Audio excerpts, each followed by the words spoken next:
Number one channel के number one show साजिश में आपका स्वागत है। मैं हूं आपके साथ सपना शुक्ला।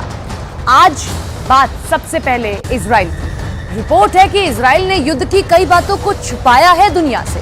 दावा किया जा रहा है कि हमास से लड़ते हुए इजराइल के इतने ज्यादा सैनिक मर गए हैं कि सही आंकड़े तक नहीं जारी किए जा रहे हैं। रिपोर्ट तो ऐसी भी है कि इजराइल ने जितने सैनिकों के मरने की बात मानी है उससे 10 गुना ज्यादा फौजियों की मौत वहां हुई है।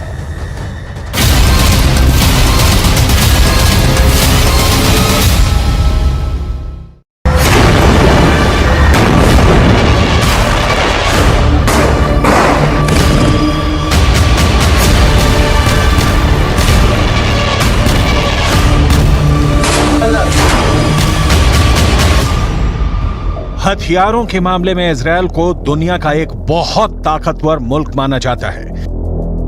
इजरायल का एरो एयर डिफेंस इतना ताकतवर है कि इजरायल दावा करता है कि अगर 2000 किलोमीटर दूर से भी कोई मिसाइल इजरायल की तरफ लॉन्च होती है तो मिसाइल लॉन्च होते ही इजरायल का एयर डिफेंस सिस्टम एक्टिव हो जाता है। जब तक इजरायल अपनी एयरफोर्स के माध्यम से गाजा पट्टी पर बमबार्डिंग करता रहा, तब तक इजरायल के सैनिकों के मारे जाने की संख्या का आंकड़ा लगभग स्थिर रहा। लेकिन जैसे ही इजरायल ने अपना ग्राउंड ऑपरेशन शुरू किया, इजरायल के सैनिकों की मौतों की संख्या लगातार बढ़ती गई। लेकिन अब जो समाचार फिलिस्तीन के अखबार छाप रहे हैं उससे ऐसा लग रहा है कि इजरायल की सेना और इजरायल की सरकार इजरायल के सैनिकों की मौत के आंकड़ों को छुपा रही है।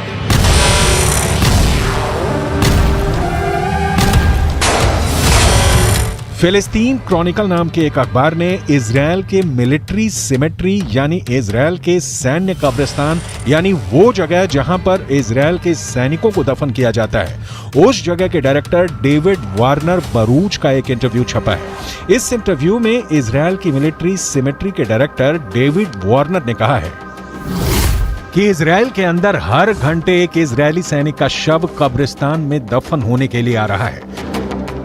इस इंटरव्यू को फिलिस्तीन के अरब देशों के अखबारों ने हाथों हाथ लिया और यह दावा किया कि इजरायल के सैनिकों की मौत का आंकड़ा आधिकारिक आंकड़े से कहीं ज्यादा है। जेरूसलम के पश्चिमी इलाके में माउंट हर्जल कब्रिस्तान है और यहां पर इजरायल की सेना में काम करने वाले सैनिकों को दफनाया जाता है। मिडल ईस्ट मॉनिटर नाम की एक और न्यूज वेबसाइट में इस कब्रिस्तान के डायरेक्टर डेविड ओरेन का बयान छपा है। पिछले 48 घंटे में 50 इजरायली सैनिकों को दफनाया गया है। ये चौंका देने वाली बात है क्योंकि इजरायल ने दावा किया है कि 7 अक्टूबर से अब तक इजरायल के करीब 400 सैनिक मारे गए हैं। इनमें से करीब 80 सैनिक गाजा के ग्राउंड ऑपरेशन में मारे गए हैं। करीब 10 सैनिक लेबनान के बॉर्डर पर हिजबुल्लाह से लड़ते हुए मारे गए हैं और 300 से ज्यादा सैनिक 7 अक्टूबर और उसके बाद एक हफ्ते तक इजरायल के अंदर हमास के आतंकवादियों से सीधे लड़ते हुए मारे गए हैं।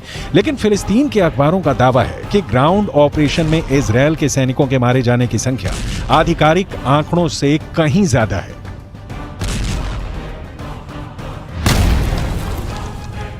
अगर इजरायल के मिलिट्री सिमेट्री यानी सैन्य कब्रिस्तान के डायरेक्टर डेविड वारेन के आंकड़ों को सही माने और इस हिसाब से अनुमान लगाएं कि हर घंटे में एक सैनिक की मौत हो रही है, तो इजरायल के ग्राउंड ऑपरेशन को लगभग 30 दिन हो चुके हैं।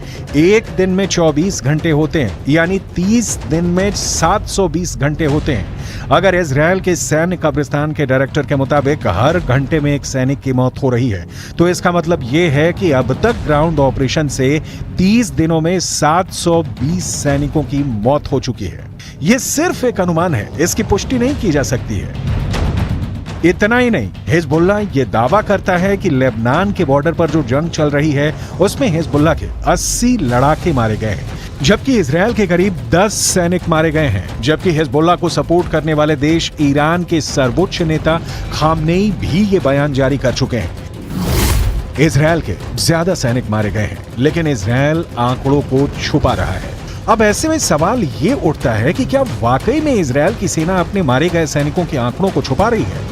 इजरायल की सेना प्रोपेगेंडा वॉर में हमेशा सबसे आगे रहती है और आज भी इजरायल और हमास के युद्ध में अगर देखा जाए तो हमास के पक्ष में बात करने वाले गाजा पट्टी के फिलिस्तीनी पत्रकारों की हालत बहुत ज्यादा खराब है। गाजा पट्टी के अंदर लगातार हुई बमबारी में अब तक करीब 45 पत्रकार मारे जा चुके हैं जो फिलिस्तीन के मुद्दे को कवर कर रहे थे। अब ऐसी स्थिति में गाजा के संचार तंत्र पर इजरायल का 75% कब्जा है और इजरायल जो चाहता है वही सूचना गाजा से बाहर निकलती है, क्योंकि गाजा के अंदर इजरायल की सेना अपनी पकड़ को मजबूत कर रही है। और जहां तक इजरायल के सैनिकों के मारे जाने की संख्या का सवाल है, तो यहां एक और बात जाननी जरूरी है कि इजरायल की डिफेंस फोर्स खुद को एक सुपीरियर आर्मी यानी सर्वश्रेष्ठ सेना की तरफ प्रस्तुत करती है और ऐसे में वो कभी नहीं चाहेगी कि वो अपने सैनिकों की मौत के ऐसे आंकड़े पेश करे जो दुश्मनों के मुकाबले ज्यादा हो। लेकिन यहाँ पर नोट करने वाली बात यह भी है कि इजरायल की ये सैन्य नीति है कि वो हमेशा दुश्मन के 10 गुना आदमी ज्यादा मारता है। और अब तक के आंकड़ों पर गौर करें तो गाजा के अंदर 15,000 से ज्यादा लोग मारे जा चुके हैं और करीब 7,000 लोग मलबे में दफन हैं। इनमें से मारे गए बच्चों की संख्या तो करीब 7,000 हो चुकी है। यानी गाजा में एक बहुत बड़ा नरसंहार हो रहा है। लेकिन उसके बाद भी अमेरिका के नेशनल सिक्योरिटी काउंसिल के प्रवक्ता जॉन किर्बी ने पत्रकारों के सामने एक प्रेस कॉन्फ्रेंस में यह कहा है कि गाजा पट्टी में कोई नरसंहार नहीं हो रहा है। ये पूरा बयान आपको सुनाएंगे और इसके आगे आपको ये भी बताएंगे कि कैसे जॉर्डन भी गाजा पट्टी के जख्मों पर नमक छिड़क रहा है। लेकिन सबसे पहले अमेरिका के उस पाखंड के बारे में बताना जरूरी है जो बिल्कुल साफ नजर आ रहा है। यूक्रेन और रूस के युद्ध में जब पुतिन की मिसाइल यूक्रेन पर कहर बनकर टूट रही थी और करीब 1000 यूक्रेनी बच्चे हताहत हुए थे, तब अमेरिका ने यह कहना शुरू कर दिया था कि पुतिन नरसंहार कर रहे हैं। लेकिन गाजा पट्टी के अंदर हजारों मौतों के बाद भी अमेरिका इसे नरसंहार नहीं मान रहा है। यह अमेरिका के दोहरे मापदंडों का बुक टेक्स्ट एग्जाम्पल है।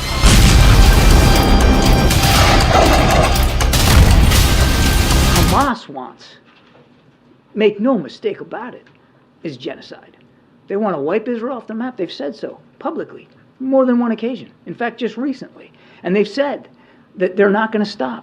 What happened on the 7th of October is going to happen again and again and again. And what happened on the 7th of October? Murder, slaughter of innocent people in their homes or at a music festival. That's genocidal intention.